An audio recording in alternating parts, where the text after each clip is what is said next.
Assalamualaikum, selamat sore pemirsa. Ini penanaman budidaya pembibitan korma. Jaraknya 1 meter, bawah kurang daripada 1 meter.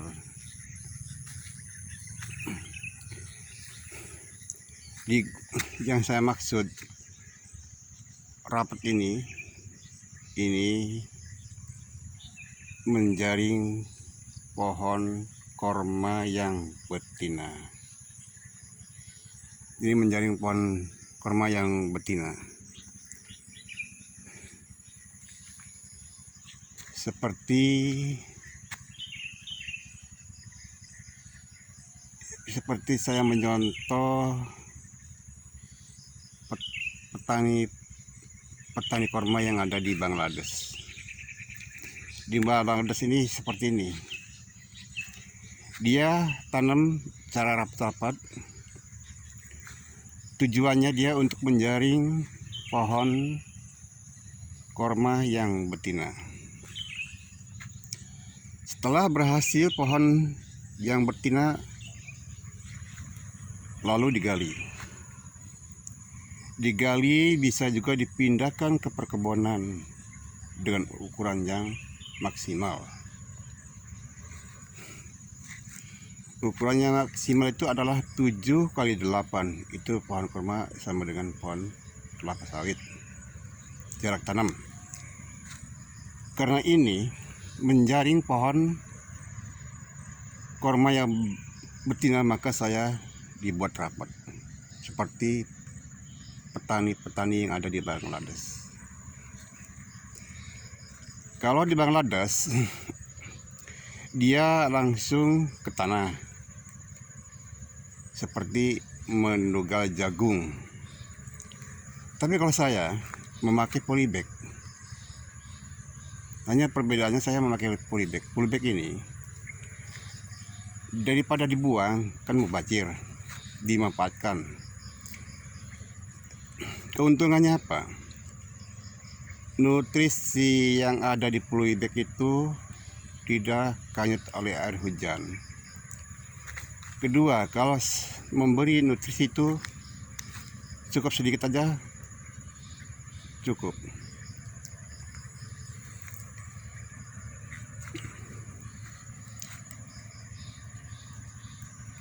Dan juga penyiramannya kalau kemarau kalau di polybag itu sangat mudah, air itu tidak menyebar kemana-mana, khusus di polybag. Jadi kita mengirit biaya dan tenaga. Ini teori saya seperti ini.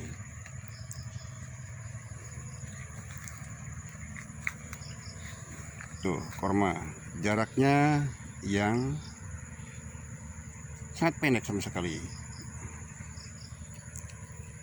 Nanti kalau ada yang betina digali seperti Bangladesh, baru kalau ada yang beli ya kita jual, saya jual, dan kalau tidak saya tanam sendiri. Namanya orang bisnis, mana yang menguntungkan bolehlah kita jual.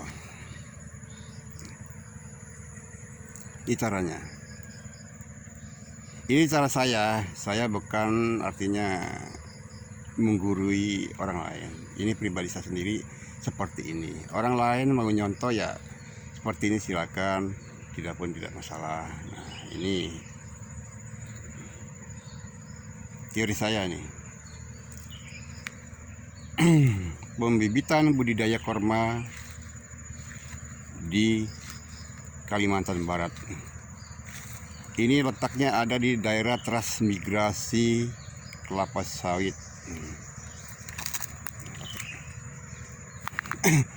Letaknya di pemukiman transmigrasi. Nah, saya sekarang tidak tertarik oleh kelapa sawit, tapi tertarik oleh korma. Tanaman korma memang sangat rumit. tidak seperti menanam kelapa sawit. Sangat mudah kelapa sawit. Letakkan aja kelapa sawit tumbuh dan berbuah. Tanpa dipelihara pasti berbuah. Apalagi dirawat yang baik ya. Karena saya tertarik oleh korma, perbandingannya pohon korma satu batang yang berbuah lebat yang baik ya, sama dengan kelapa sawit 1 hektar nilai rupiahnya. Berarti saya memilih korma.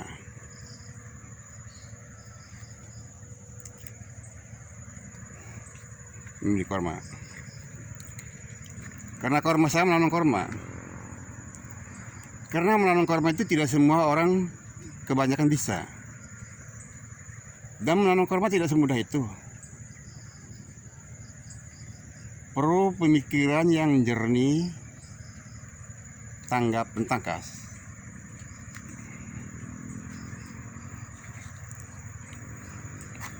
Dan kesabaran, ketelitian kita.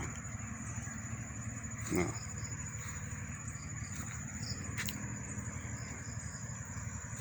Ini korma tetap nanti di dalam polybag itu ada yang masalah. Yang ada yang layu itu yang seperti busuk akar tuh tetap seperti layu, cabut, kita ditanam kembali biji yang baru. Artinya menjaring korma yang normal. Setelah korma udah normal, nanti udah bagus semua, kita menjaring pohon korma yang betina. Terutama yang diminati oleh petani itu yang dibutuhkan adalah korma betina. Jantan juga butuh, tapi yang dibutuhkan oleh petani korma adalah yang berbuah. Yang berbuah adalah pohon yang betina. Ini nih.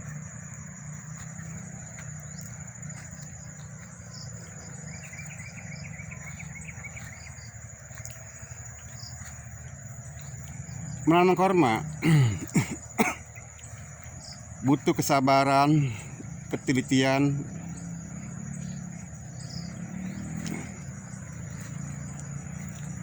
salah teori, salah taktik gagal.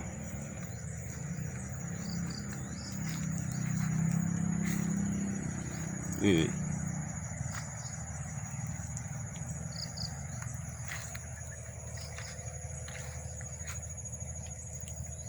Nanti pun kalau korma sudah agak besar, nanti divideokan lagi. Divideokan lagi, ada video kelanjutannya pasti ada nanti. Video kelanjutannya juga pasti ada.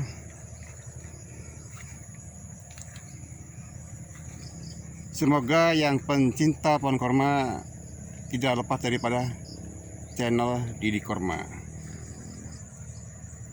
Terus memantau terus dari perkembangan korma ini.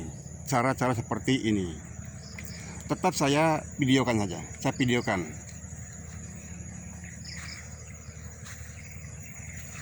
Namanya untuk berbagi ilmu ke sesama.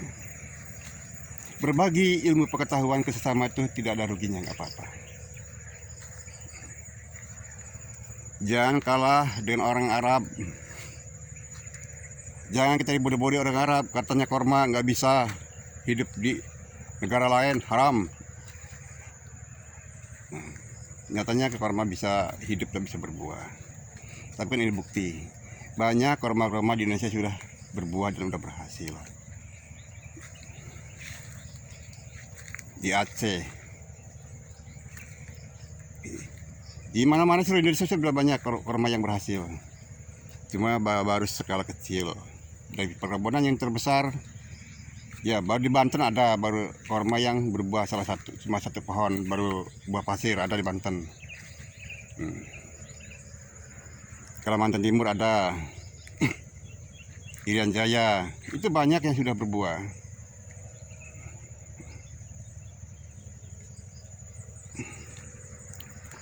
Korma tidak aja hanya di Arab, di Amerika, Australia, itu mereka sudah banyak korma yang udah tinggi-tinggi.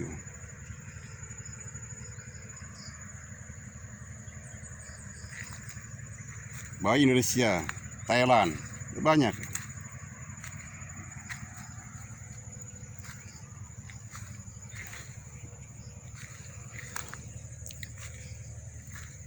sekitar umur 2 tahun lagi nih korma udah besar ya. Ya kalau ada yang berminat yang mau, khususnya daerah Kalimantan Barat yang dekat jangkauannya, silakan. Kalau ada yang berminat membeli ya silakan. Nah, harga itu sesuai dengan umur korma sendiri. Ya kalau sudah yang berbuah, itu standar Indonesia itu 15 juta. Saya tidak malas-malas bicara, itu memang harganya seperti itu. Karena pohon korma yang berbuah, satu batang pohon korma sama juga dibandingkan kelapa sawit 1 hektar. Itu sudah diuji coba oleh petani-petani korma yang ada yang sudah senior. Saya belum senior, baru belajar 2 tahun ini tentang korma. Tapi saya belajar terus di YouTube. Dari negara mana? Thailand, Mesir, Arab Saudi, Madinah, Amerika, Thailand, Indonesia, seluruh saya lihat terus perkembangan korma yang ada di Indonesia. Yang penting ada yang di YouTube itu saya tonton terus. Saya belajar 2 tahun, saya belajar di YouTube ini, di internet ini, melalui internet ini. Pengetahuan saya tentunya terus terang melalui internet ini, melalui YouTube. Saya buka terus mencari tentang korma, bagaimana perkembangannya. Lalu saya tertarik, saya tanam. Pertama gagal, tidak semudah itu menanam korma, tapi saya tidak putus asa. Nyemai lagi, tanam lagi, gagal lagi, nyemai lagi, tanam lagi. 3 kali saya gagal, ini ketiga kalinya. 3 kalinya saya akan berhati-hati caranya. Sebetulnya korma, pupuk korma itu tidak seberapa yang saya pelajari. Korma itu baru buat tambah itu sudah membawa penyakit. Sebab bisa lihat dari penyemaian korma, dari biji baru keluarkan akar, sudah ada berwarna coklat. Nah nanti setelah ditanam di polybag itu, nanti dia tuh akan busuk akar. Jadi sebetulnya korma itu tidak butuh pupuk yang banyak. Dia korma itu begitu lahir baru netas dari cambah, itu bukan sepertinya tidak begitu pupuk, adalah pengobatan. Ya seperti itu, pengobatan. Nah obatnya ini yang kita cari, apa obatnya.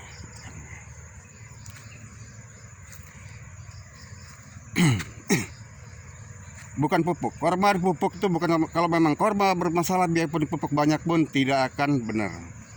Tetap dia malah mati bisa. Jadi korma adalah bukan pupuk yang besar-besaran. Kalau dari baru tumbuh sampai umur 6 bulan itu bukan pupuk. Pupuk kan sekedar saja pendamping. Yang utama adalah pengobatan. Bagaimana anak baru lahir keadaan sakit, sama juga korma dari biji baru tumbuh. Itu. Nah. Sebetulnya itu. Korma permasalahan seperti ini bukan di Indonesia. Saya lihat di Bangladesh juga sama, di Arab juga sama. Dari yang habitatnya sama. Korma karakternya seperti itu. Karakternya korma baru menetas, artinya baru tumbuh dari biji permasalah. Di Bangladesh, Thailand, itu banyak permasalahan. Jadi lihat video pemirsa, itu jangan yang baik aja, kita yang buruk pun dilihat, yang jeleknya dilihat, untuk studi banding. Nah, studi banding bahwa korma ini begini karakternya, ya kita bagaimana caranya untuk perbaiki karakter korma. Ibarat anak lahir dari ibunya, artinya baru lahir dari ibunya sudah membawa penyakit. Yang sudah bawa penyakit tentunya tidak butuh makanan, butuh obat, butuh perawatan yang baik. Ini Saya ini belajar tentang korma serius, bukan main-mainan ini. Saya bukan main-main, saya serius. Otak saya dikeluarkan untuk bagaimana supaya korma ini berhasil.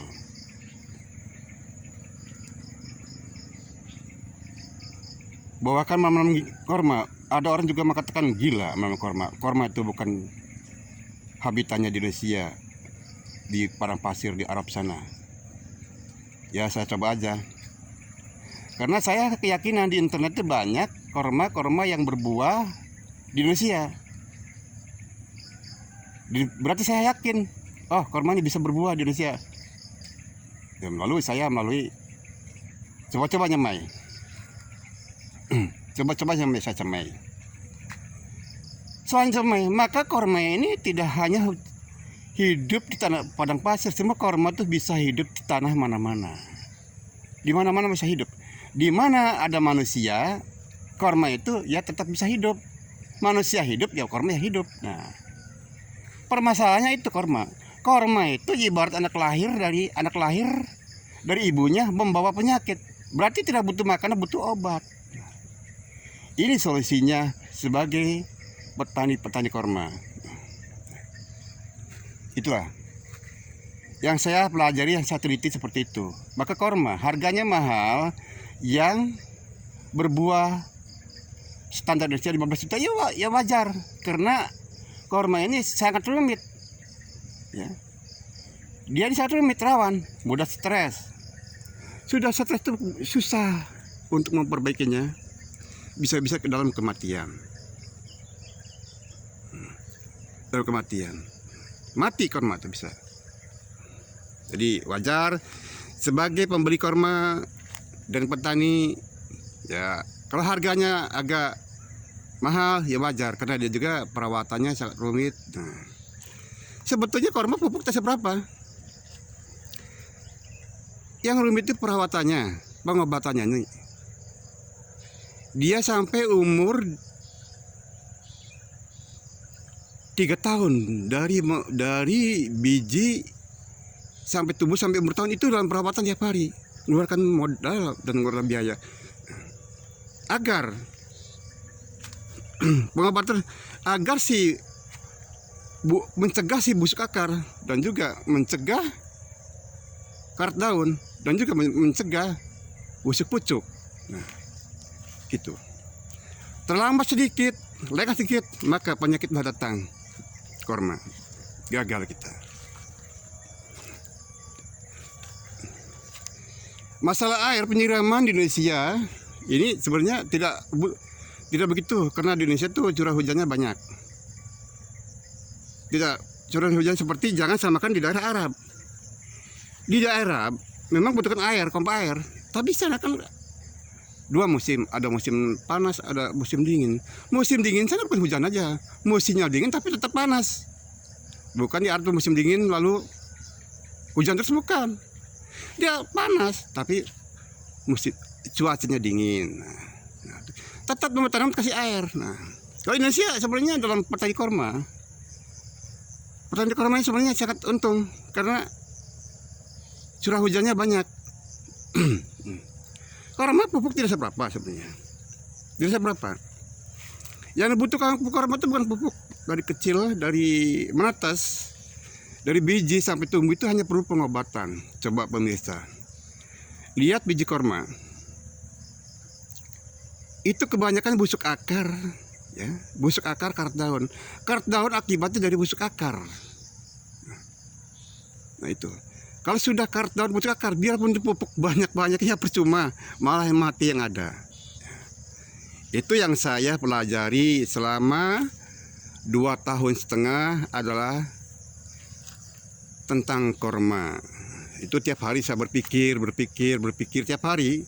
Sudah dibanding dengan negara-negara lain melalui internet, YouTube. Nah, itulah. Jadi itulah pengalaman saya berwisata. Karena ini waktu sudah sore. Ya, pemirsa bagi yang berminat ya seperti teori seperti ini mau diikuti ya silakan, tidak pun ya tidak masalah. Ini teori saya, cara menanam korma budidaya seperti ini. pertama ditanam rapat-rapat, setelah berbuah baru dipindahkan perkebunan yang biasa normal, ukuran standar 8x7, itu ukuran seperti kelapa sawit seperti itu. Nah, terima kasih pemirsa ya. Karena waktu udah sore, saya tutup. Nanti ada video yang selanjutnya nanam korma rapat-rapat seperti nanam jagung. Terima kasih. Assalamualaikum.